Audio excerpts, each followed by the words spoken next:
Senhora presidente, nobres colegas, cumprimento especialmente, então, o colega Henrique, servidor, chefe, cumprimentando ele, cumprimenta todo o público presente, né?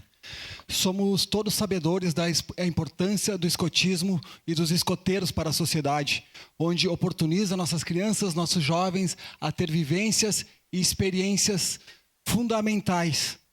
Nas ações sociais que nós realizamos aí há anos em Caxias do Sul, temos sim a participação de muitos grupos escoteiros, que é uma premissa do escotismo, né? Então, estamos aí, com certeza, votaremos favorável no momento oportuno. E também ao esporte. A bocha é um esporte reconhecido em Caxias do Sul. E como falou o vereador Pressan, ensina o princípio de equipe.